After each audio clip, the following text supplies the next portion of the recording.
And we are back up into this next game. And it looks like we have the Odin mirror match. It looks, you know, like Salugi decided to stick with that Odin. And Indica also decided to fire off the Odin. And now, like I've been saying, this matchup can be, in some ways, unfortunately, very draw dependent.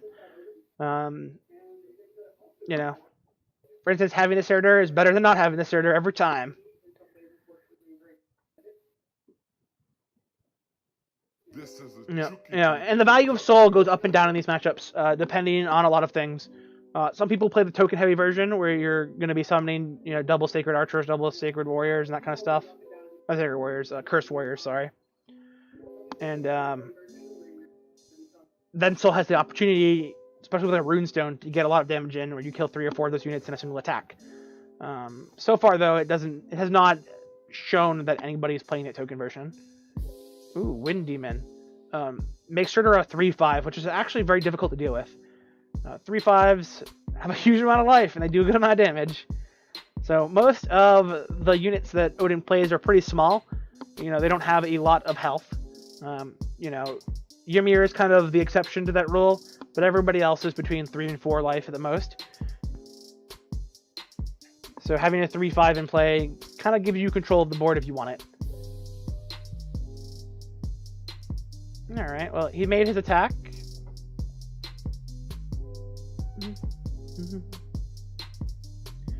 Alright, we see Mercenary getting some more work in. A 3-3-4-2 this time round. Now Salugi has control of the board. And in this matchup, you want to really have control of the board. Unless you have Runestone of Ire in play and your opponent is at low life, so you're just going to, attack until they die. Which sometimes you can actually afford to do in this matchup if you have the Runestone and they don't. You want to make those trades. You want to hold on to the board if you can.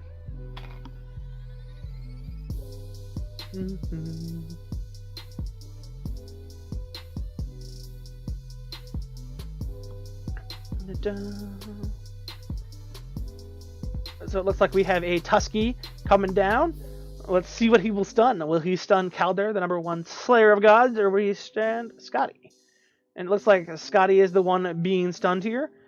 Does he have any kind of follow-up play to maybe kill the Scotty while it's stunned? I don't think so, but he will be able to get the damage in, and the return damage won't be happening as fast.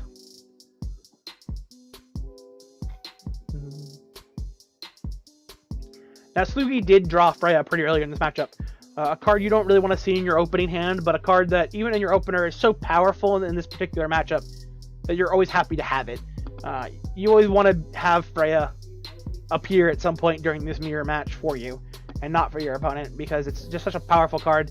You're able to remove your opponent's units, you're able to trade into them very profitably when you play her.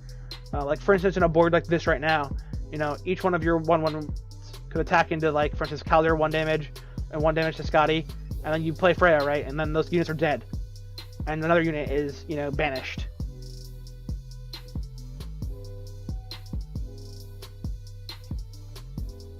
Dun-dun-dun.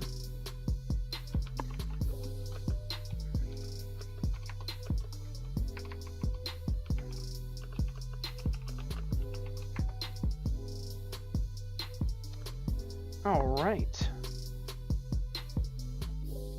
This is a Chuki beat production. Okay, so he's going to disguise that guy and really threaten it to come and do anything against him. And he's just going to drop this Freya. Now, Freya has such a beating here. It's able to switch the board completely in this game. Where your opponent was able to have more units and more power in play than you do. Play Freya, you get a 3/3. We killed one of their units, we banished the other one. And when that unit comes back, it's only going to be at 1 health. And it's going to be Salugi's turn again. So he'll be able to make a 1/1 and attack the Scotty if he chooses to. Ooh, Poisonous Hydra. Poisonous Hydra is coming down. And like I was saying earlier, it can definitely be a big tempo loss. The problem is the later you play Poisonous Hydra in this matchup, in any matchup, the worse the card becomes. At this point, if he was to lose 2 mana, it's like losing a 1/1, which can hurt pretty badly. But it's not as big a deal as if, you had lost that 2 mana in the early game.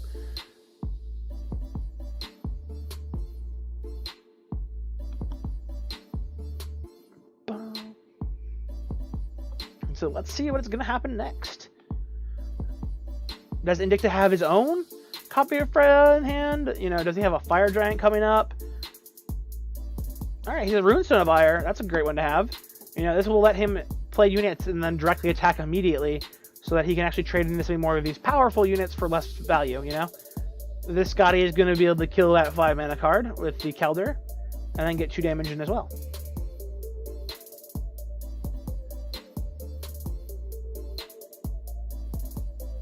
So Salugi has a bunch of different options here, right? You can jam the War Behemoth to try to gain a bunch of cards. He could also silence this Runestone of Ire before it runs away with the game. So it's going to be kind of up to him with what he wants to do here. You know, he could go take a completely different route, play Poisonous Hydra and Scotty.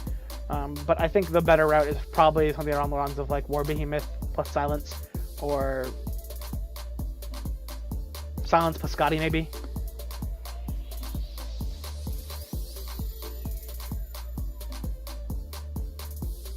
Yeah, maybe he just jams the Poisonous Hydra and makes a 1/1 here even. It wouldn't be that bad.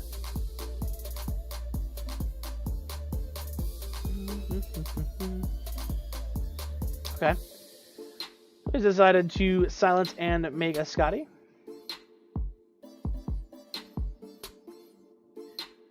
Alright, with that Runestone being shut down, you know, his ability to kind of burst out here and get rid of all those units is limited to a certain degree.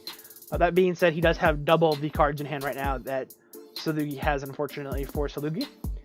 And he does have that very powerful soul ranged unit in play. The thing about this soul, though, is that if he attacks the Calder, for instance, here, his opponent will have a ranged unit in play for a good chunk of time, because his opponent will be able to make the 1/1 and trade both Cursed Warriors into this soul, as opposed to, you know, attacking the Scotty with the soul, and then, you know, your opponent doesn't have a range anymore. Ooh, Fire Giant comes into play, and that's what we were talking about last turn, that maybe, you know, his way of coming back here is going to be something like a Fire Giant, you know. Alright, so he kills the Cursed Warrior, and he kills... Oh, alright. Well, it's indicating he has ripped off the Insane Crippling Curse here, which is just the best card to deal with this, really, in this deck. You know, there's not a single card that is better at killing 5/8 most of the time within Odin than Cursed Crippling Curse. You know, we were talking about that Hydra earlier, you know, Lean Hydra. Crippling Curse is one of the best ways to deal with that card, too. You know, 2 mana, run a 1/1 into it, dead. So let's see how we're going to handle this next. This is a Chuki Beat production.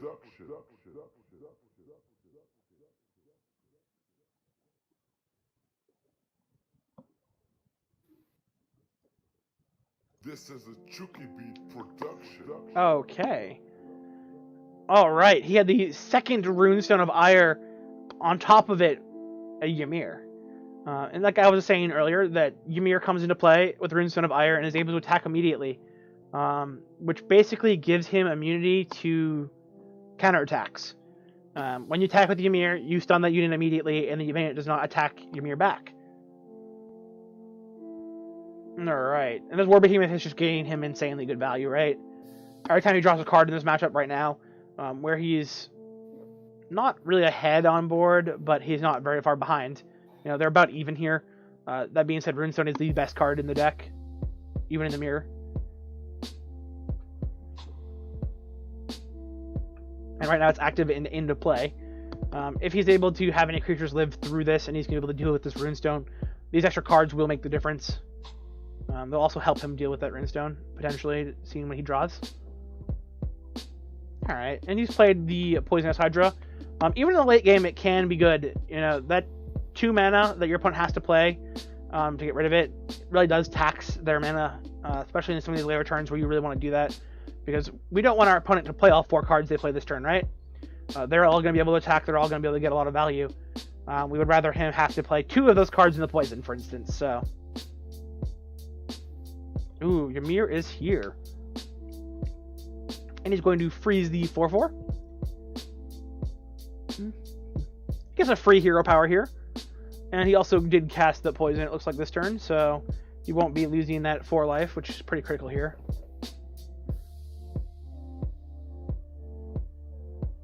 Oh, man.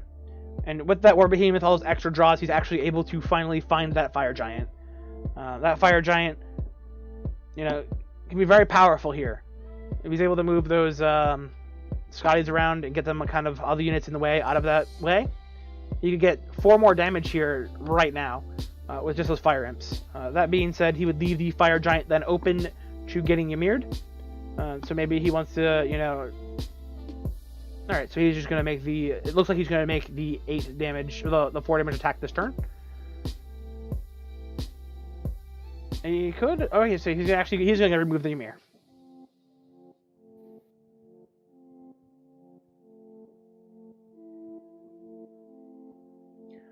At this point in the game, even though Salugi does not have the Rune Stone of Iron and his opponent has the Rune Stone of Iron in play, this game is very heavily in Salugi's favor right now.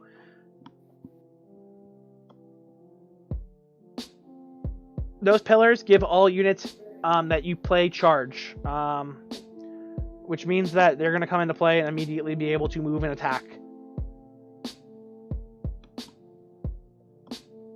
So they're extremely powerful.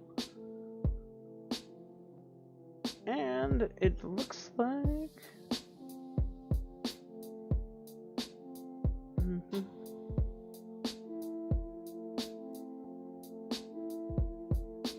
Indica is trying to find some kind of answer here. He has 2 cards in hand. Let's see what he could have. You know, okay, Soul is a reasonable one.